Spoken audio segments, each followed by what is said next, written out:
Hey, everyone.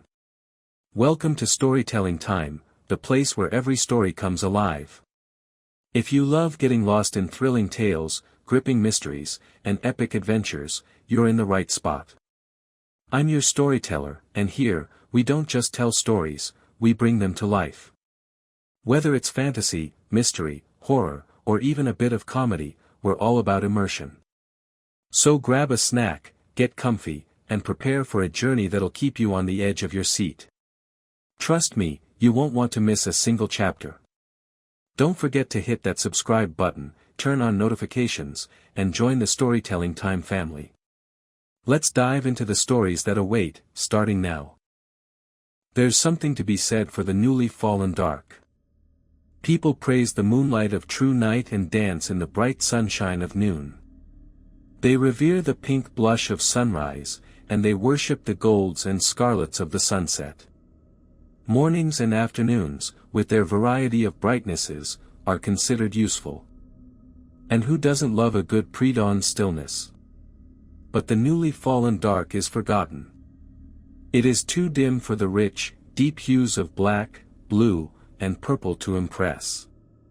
Too early for the first rays of moonlight, too soon for the kisses of starlight to have broken through.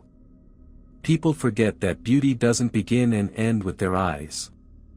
They miss out on the perfection of the silence between the settling of the daytime creatures and the stirring of the nocturnal ones. They ignore the crisp, clean breeze that whistles through the gaps in the trees and their teeth alike. They overlook the damp, earthy scent of nature sighing in relief, exhaling the day's heat. But while we sit here, waiting, I ask you, open your senses. Feel the ground cooling beneath you. Notice how it leaches at your legs, greedy for the last vestiges of your body heat. Ignore the rasp of your own labored breathing. Can't you hear the leaves drooping, weary from the sun? The insects scuttling in panic, not having made it home in time. The creaking of trunks shrugging off the weight of the light. Stick out your tongue. Go on. I won't laugh. What can you taste? That slight bitterness, that's the last pollen of the day, drifting down to settle in the soil. You must have noticed that night tastes different from the day. Sharper. Wilder. Truer. That's the trouble these days. Nobody notices. Nobody is still. Nobody pays attention. Well, it's as good a time as any to show you. You can spend some of your last night appreciating what's around you. This is a good place for it. Trees stand close and tall, and the grass encircles us like a curtain, making it almost feel as if we're the last two beings in the universe. Of course we're not, but can you imagine? The blissful silence, uninterrupted by anything human. Here, the hills around us soak up the city's distant screams. Even our voices are swallowed whole. I could stand and scream at the top of my lungs, and only the foxes would answer. There are no street lamps to interfere. No car fumes to dull the air. No glowing screens to steal your focus from the raw, unfiltered magic around you. And truly, there's nothing left to do at this point. I mean, I have work to do after. But for now, we're just killing time. Speaking of, which is something no one appreciates anymore, have you ever felt soil? Everyone does as a child, but so few return to it as adults. Go on. Wiggle your fingers. Incredible, isn't it? Modern life is all polish and plastic, smooth and sterile. That's why we're here. Feel the grit. The mud. The pebbles. Crush a clod in your hand. Feel it yield. Dig deeper. Feel the compressed potential. Life just beneath the skin of the world. The night air makes it damper than usual, yes, but that's not all. That's not just the dew, is it? No. But never mind. Rude question. Even now, it's mostly dry soil, when it isn't fed otherwise. And it feeds the world around it. Look. See how vibrant the grass is. How strong the flowers stand. Even the ivy reaches upward like fingers, begging the stars to return. If you lie quite still, you can feel the energy beneath you. Like electricity. Like life. People call this a gloom. But it's a comforter. A shroud. The thick clouds are a gift, they keep the moonlight at bay. It's warmer this way. Quieter. Better. Can you feel the weight of the dark pressing down? It's the world's way of stilling us. Slowing us. It's like a hand on your chest, easing you underwater, and holding you there. Steady. Peaceful. Take a breath. The deepest you can. Feel the night enter your lungs. Let it settle. Let it claim its space. Feel your warmth draining. Let nature's chill take its place, let it move into your bones, your blood, your being. How arrogant you were this morning, stretching your limbs, imagining yourself an island. Thinking you owed nothing for the breath in your lungs, the earth beneath your feet. Lawyers are the worst. You are so rooted in your own brilliance that you forget where your brilliance comes from. Or to whom it belongs. I watched you, you know. Before. Asked you for a coin for coffee. You walked past, pretending I wasn't there, just as you've ignored everything that now clamors for your attention.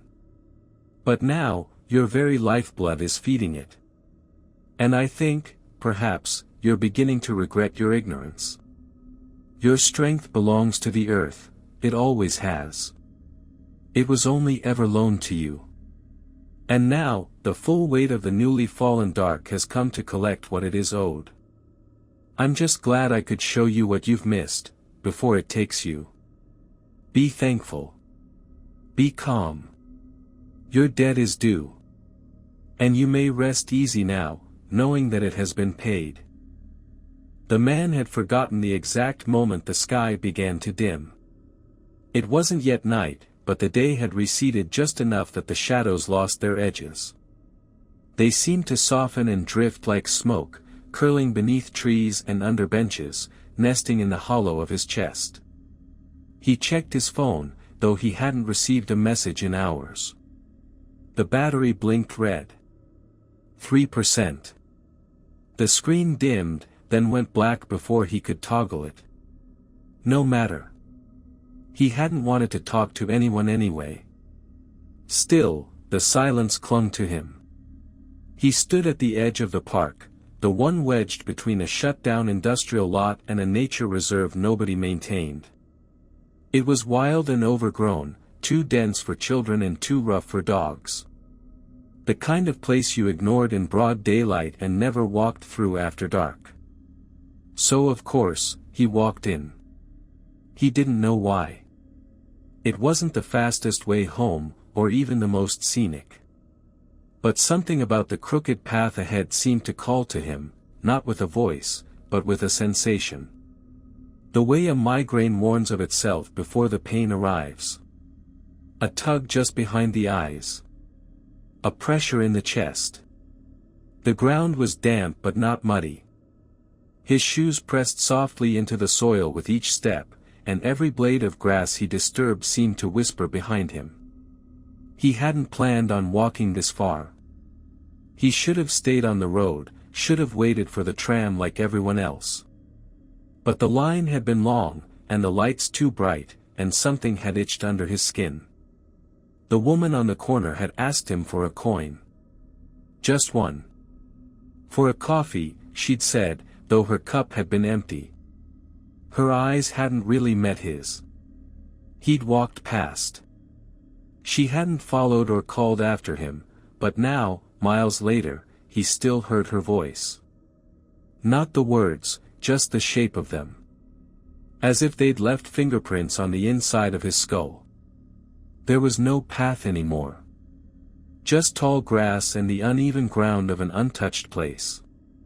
Trees stood close and heavy, their branches overlapping like clasped hands. He stepped into the hollow. And the sky folded itself away.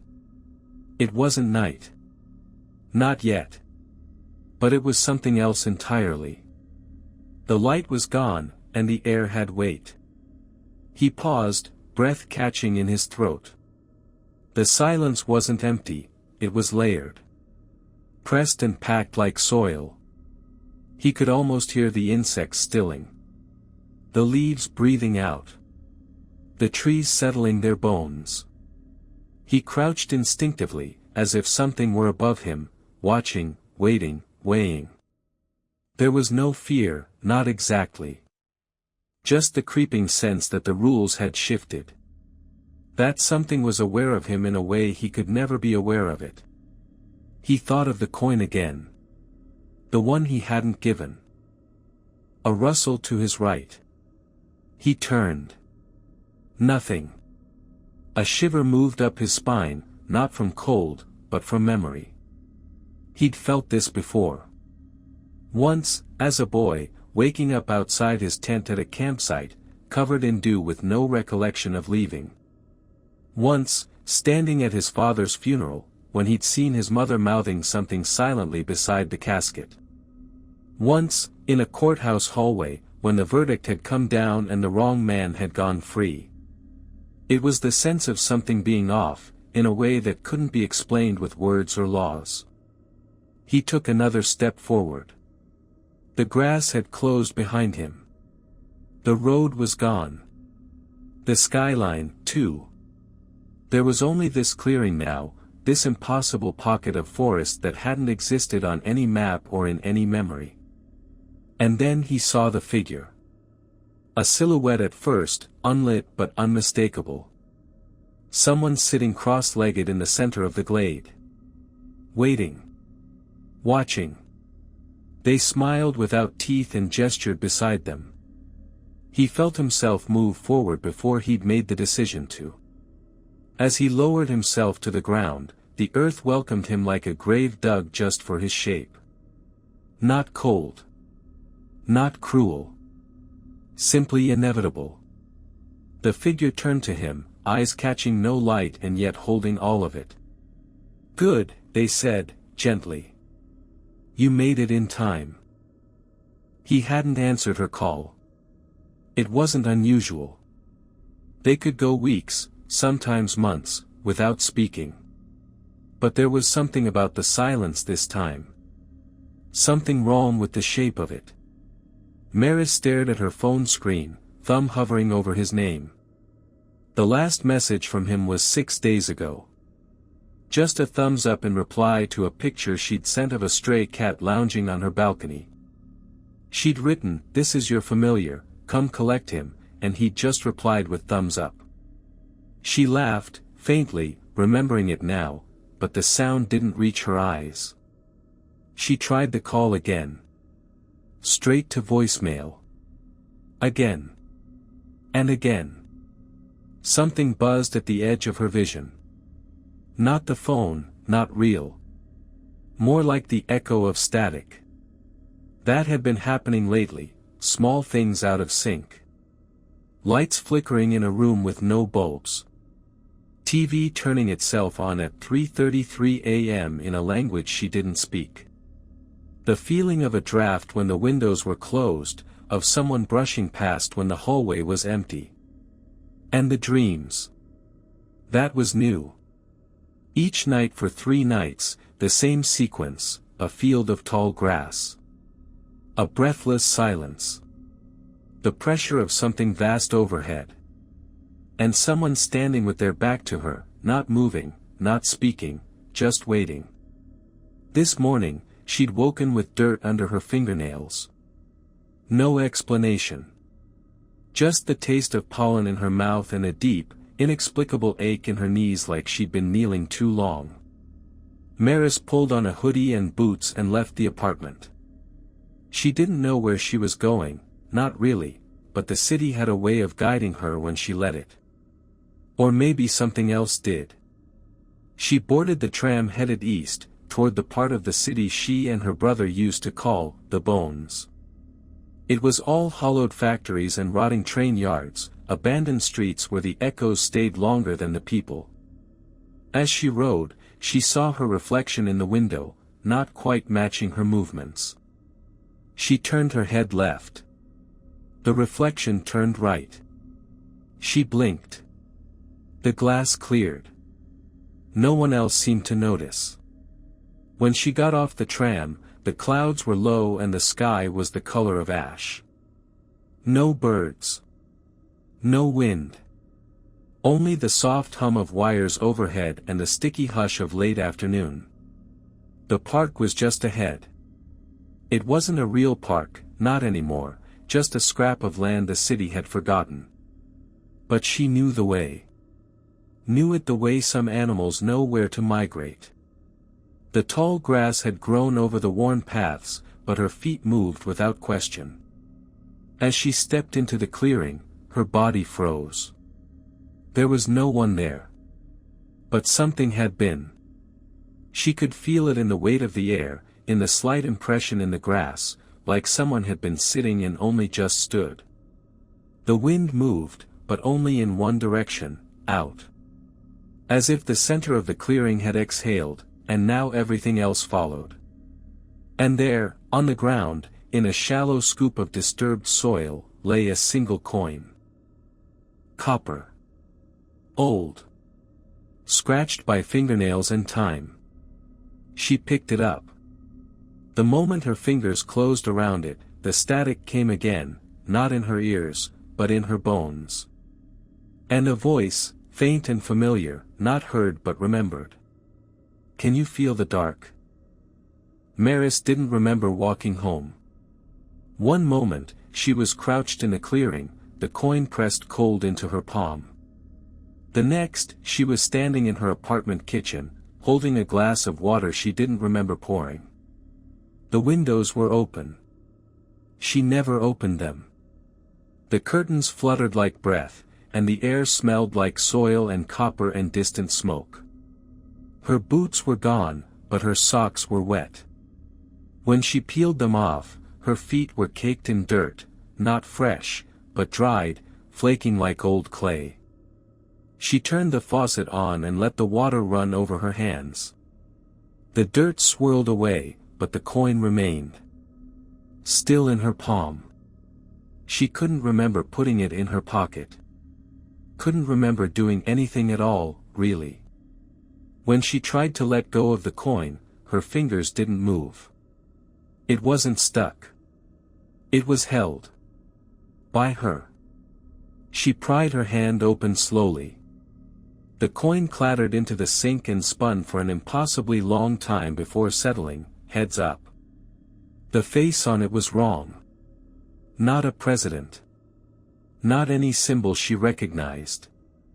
Just a smooth, expressionless head, too round and too long, with eyes pressed too far apart. She turned away from it. She hadn't slept since Thursday. That was, yesterday. Or maybe the day before. Time had started to bend around the edges.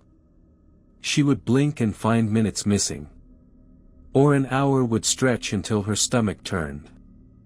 Her reflection in the hallway mirror had started lagging behind. At first, just by a second. Then longer. This morning it had smiled when she didn't. She took a shower. Tried to wash the feeling off. Scrubbed so hard her skin bloomed red. But when she stepped out, the mirror was fogless, and written across it in the faintest tracing of her own breath were the words. Do you remember the tree? She hadn't remembered the tree. Not until just then. Their old climbing tree. The one in the lot behind their childhood apartment, the tree where he'd broken his arm falling from the lowest branch. The tree that had been cut down when they were 10, though sometimes, when Maris dreamed, it was still there. Still tall. Still waiting. She wrapped a towel around herself and walked barefoot to her bedroom, trailing wet prints on the hardwood floor. The air was cold. Not normal cold. Not autumn or winter cold. It was the kind of chill that belonged in cellars and grave soil. The kind of cold that sinks in behind your bones. The coin was on her pillow. She hadn't brought it in. Had she? She picked it up, this time without hesitation. It was warm now. Familiar. Heavy. She pressed it to her forehead and closed her eyes. And saw the clearing again. Not as it had been that afternoon. As it had been hours ago. The grass flattened. The dirt dug through. And her brother lying there, so still he seemed carved from the dark. And the figure kneeling beside him, eyes too wide, smile too gentle, hands busy with something she couldn't see. Her brother's mouth was open. Not in fear. In awe. He whispered something. She couldn't hear it, but she felt it. The way you feel thunder in your gut. She opened her eyes, gasping. The lights in her room were out. The air was still. But something shifted in the hallway. A creak. Slow. Measured. She wasn't alone. And somewhere, just behind the surface of reality, something waited to be remembered. The sound stopped just outside her door. Maris sat frozen on the edge of her bed, towel clutched too tight around her. The coin pulsed gently in her palm like a second heartbeat, and the silence that followed the creak was worse than the noise itself. She stood slowly. Crossed the room. Opened the door. Nothing. Just the hallway. Dim, still. Except a single, wet footprint on the floorboards. Not hers. Smaller. Bare. It disappeared just before the hallway turned the corner toward the front door. She should have run. Should have grabbed her keys, her phone, anything. But she followed. And around the corner, she didn't find the door. She found a hallway she didn't recognize. The wallpaper was peeling in delicate curls, and the light overhead buzzed like a dying insect. The floor dipped slightly under her weight, like it wasn't made for walking. She turned back, but the door to her apartment was gone. The air grew thick. The color of the hallway dimmed until it felt like she was underwater. And on the far end, where the wall should have been, was a doorway. No door. Just shadow. And beyond it, the sound of breathing. She stepped through. The world changed. It wasn't a room on the other side. It was a field. The field. The same one from her dreams, except now, it was real. Cold wind coiled around her ankles, and the stars blinked above, scattered and wrong. No familiar constellations. Just patterns that made her bones hum in dissonance. She turned slowly. And there he was. Her brother. Standing just a few feet away. Ren. He looked at her, but something was missing behind his eyes. Not emptiness. Not exactly. Distance. Like he was looking through her, not at her. His lips parted. His voice came like a breeze through dead leaves. You came back too soon. They're not done with me yet. She stepped forward, heart clawing at her chest. Ren, what the hell is happening? He raised a hand, warning or plea, she couldn't tell. You need to wake up. You're not here. Not really. She opened her mouth to argue, and the world collapsed in on itself. Maris shot upright in bed. Back in her apartment. Damp with sweat. No coin in her hand. But her feet were dirty again. The sheets stained with mud. And the window was open, though she knew she'd locked it. On her desk, a small stack of envelopes. The ones she hadn't touched in years. Letters Ren had written her. She picked one up, hands shaking. The first line was normal, his usual messy scrawl. But the last page. The handwriting changed. Smooth. Elegant. Unfamiliar. You're close now. Stay on the path. The crossroads never forget. A gust of wind passed through the room. The lights flickered. And somewhere, between the walls, beneath the floor, Maris heard the sound of soil shifting. Something was digging. She knew she was dreaming. But not the way you usually know in dreams. This was different. Clearer. Sharper. Like the dream was awake, and she was the thing half asleep inside it. Maris stood in a field, but it wasn't the field from before. This one was more curated. Trimmed hedges. Flowers blooming in orderly rows. The grass was soft and even.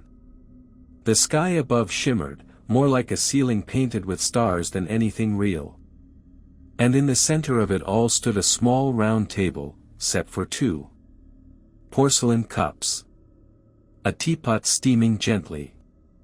And sitting across from the empty chair, waiting with perfect stillness, was the figure. She couldn't tell if it was a man or a woman. Their features were fluid, beautiful in the way firelight is beautiful, always shifting, impossible to hold. Hair dark and soft, eyes too deep, smile too gentle. They wore black.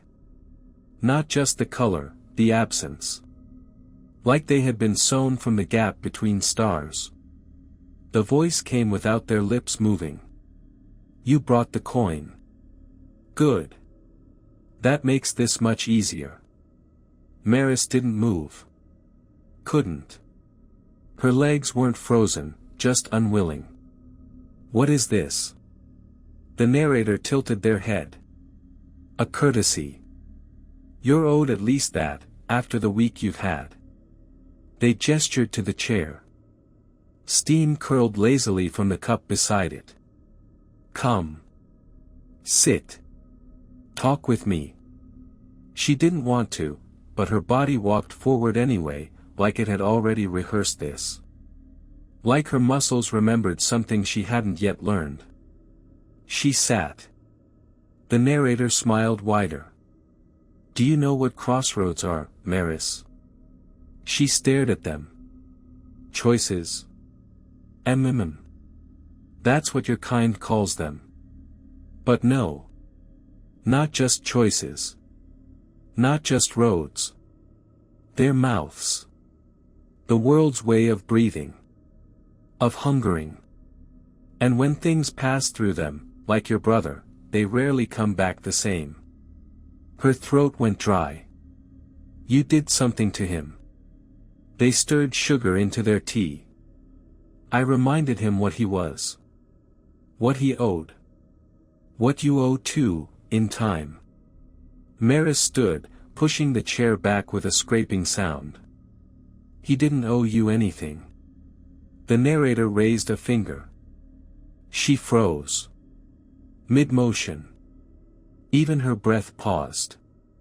He walked past me like I didn't exist. Just like you did, once. At the edge of that station. Do you remember?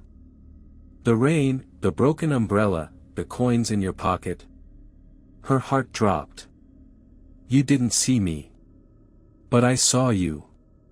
And the thing about debts, Maris. They leaned forward. Their eyes were not eyes anymore, just hollow rings of night. Even unspoken, they come due. The world tilted. The sky shivered. She could feel herself slipping, falling backward through herself. But you're special, the voice whispered. You've stepped into the dream while still awake. That makes you useful. I can offer you something. A deal. Like your brother had. Say yes, and you'll understand everything. Say no. Their smile sharpened. You'll wake up. And tomorrow, the cracks will be deeper. The noise is louder. And you'll wonder how much of yourself is still your own. Silence. The tea stopped steaming. Maris tried to speak, but her voice was gone. Only the coin in her pocket seemed real now, burning cold against her thigh. She didn't speak. But she didn't need to. The moment Maris wanted to say yes, the instant that choice crystallized in her chest like a second heart, everything changed. The narrator exhaled like they had been holding their breath for centuries. Good, they murmured, and their smiles softened into something that could almost be mistaken for pride. I knew you'd be more open-minded than your brother. The teacups shattered on the table between them. Without sound. Just, gone. Replaced by symbols etched into the wood, circles inside circles, branching lines, strange letters that shimmered when she looked too long. She didn't know what they meant, but her body responded like they were old friends. Her fingers twitched. She wanted to touch them. This world, the narrator said, is a crust. They stood. The grass beneath their feet didn't bend, it pulled away, as if afraid. A paper shell over something deeper. Something that remembers what it was before people like you tried to tame it with names and light. They turned, beckoning. Come. Walk with me. I'll show you how to see. They walked without moving. The field shifted under their feet, folding like pages turning. They passed through an old church, swallowed by ivy and shadow, its bell still ringing in some other timeline. Through a market of empty stalls, where crows perched silently on butcher hooks. Through a childhood bedroom that smelled like her mother's perfume, even though her mother had been dead 5 years. Maris didn't ask how. She didn't need to ask. Some part of her already knew. What we are, the narrator said, pausing beneath a tree made of bone and glass, is not what they taught you. Not science. Not faith. Function. We are function. We keep the balance. We collect what's owed. We guide those who must go. Maris felt something peel open inside her. A memory not hers. A forest. A voice crying out in the dark.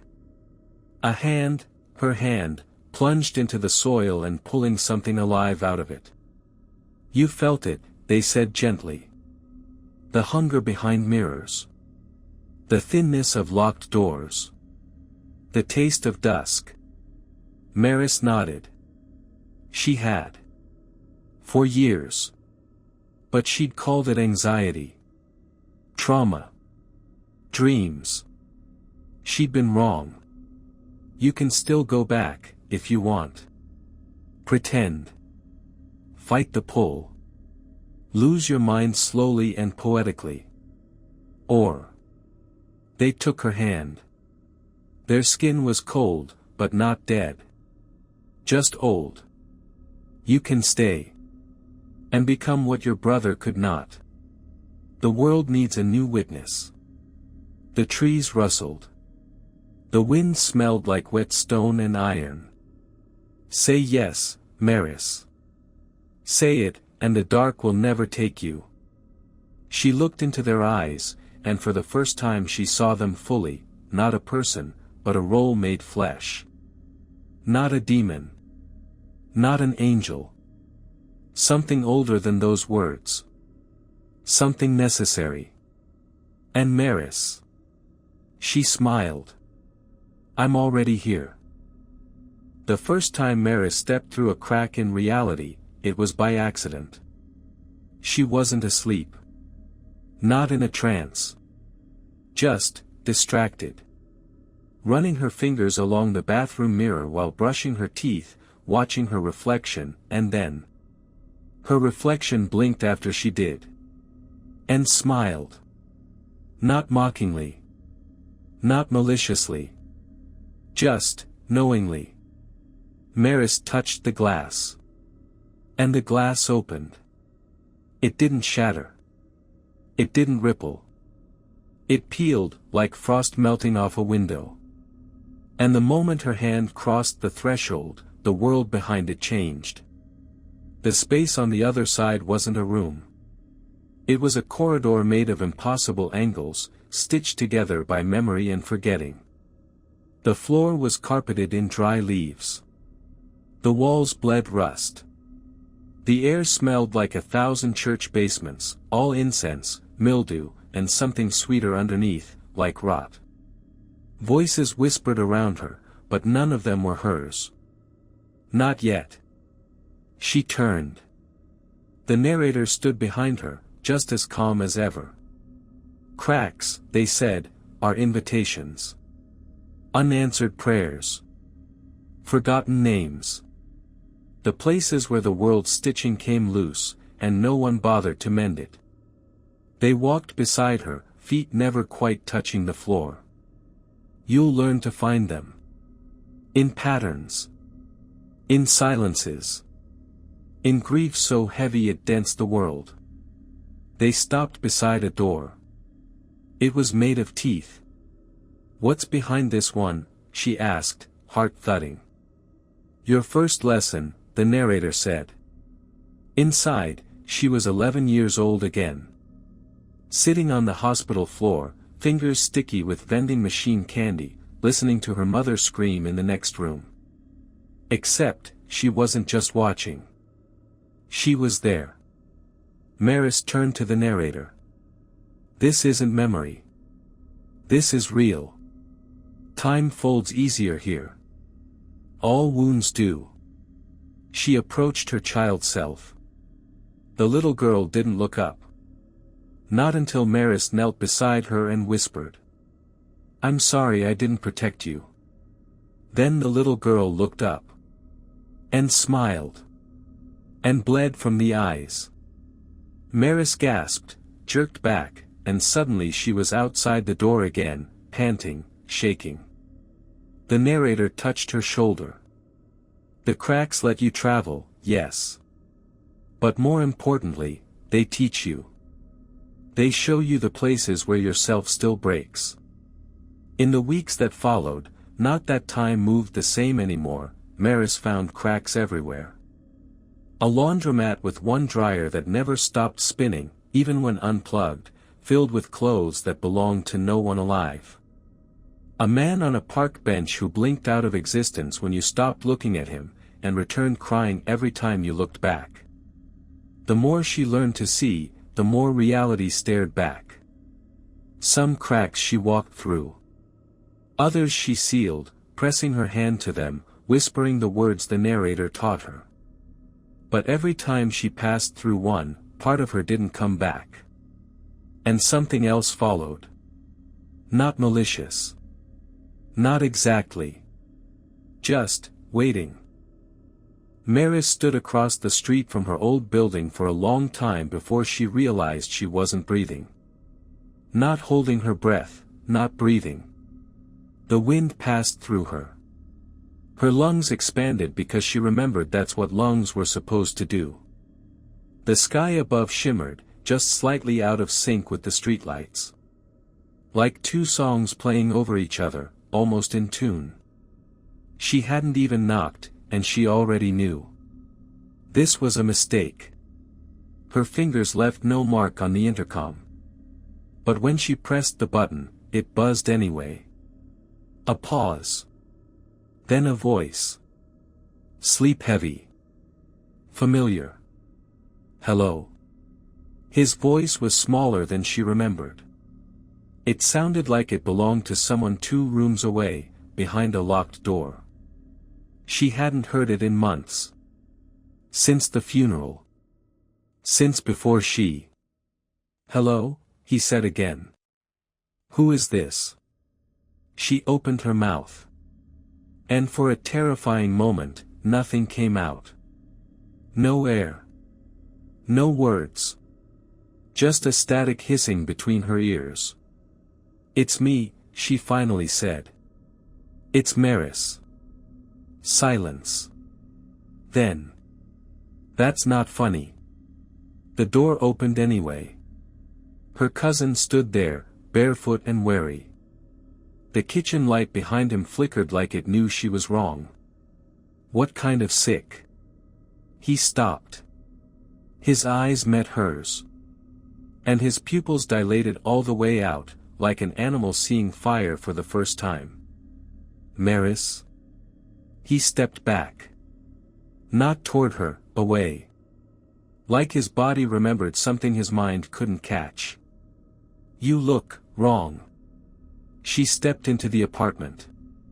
Everything smelled like old coffee and unslept nights. The floor creaked in places it never used to. Her keys would have still fit in the lock. Her name was still on the lease. But none of it recognized her. Not anymore. She sat on the couch. He hovered by the wall. "You died," he said quietly. She didn't answer. "I saw you. We buried you." Still, she said nothing. "You don't move right." His voice broke on the last word. "I'm sorry," she whispered. The room shivered. A picture frame cracked on the shelf behind her. "You should go," he said. She rose. He flinched as she passed. Outside, the wind picked up. No leaves moved. No paper flew.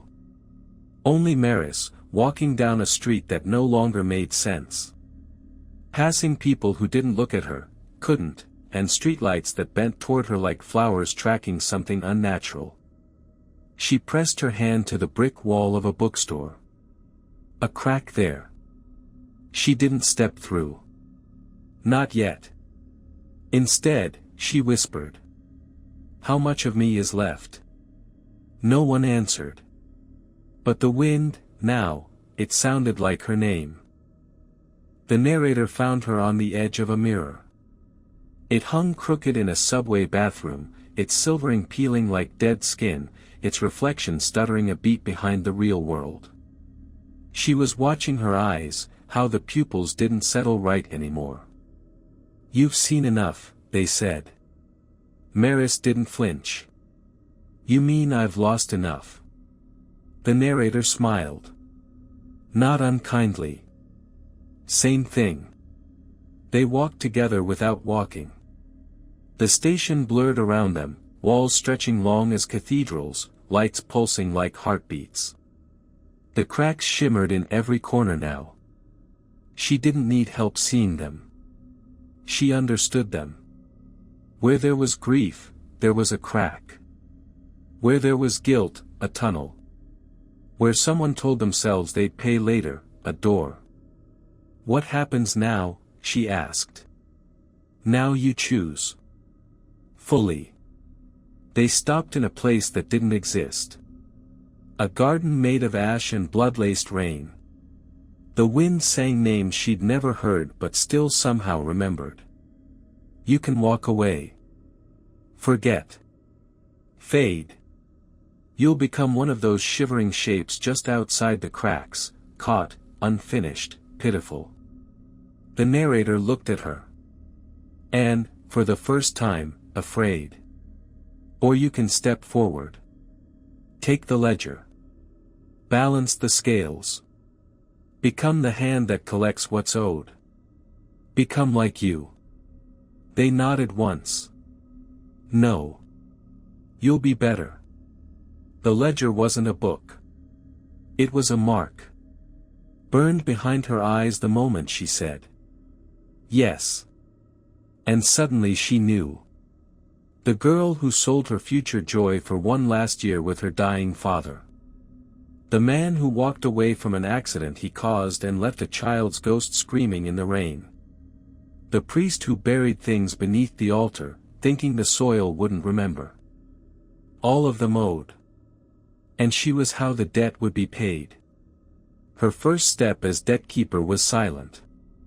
The world shifted around her like skin stretching over new muscle. The subway vanished. She was in the middle of a cornfield, under a sky that blinked. A woman knelt in the dirt ahead, whispering a prayer to something that was listening too closely. Maris stepped into the prayer. The woman looked up. And saw her. And knew. "No," the woman said. "Please." Maris didn't speak. She remembered herself. Her brother. The blood in the soil. The cost. "Debt," she whispered, "is never erased. Only paid." She touched the woman's forehead. The wind took the scream. The narrator watched from a distance. They were proud. Maybe sad. But mostly, relieved. The cycle continued. Maris walked away from the field. She didn't cry. She didn't smile. But the cracks in the world opened for her now. Not as warnings. As doors. And one by one, she stepped through.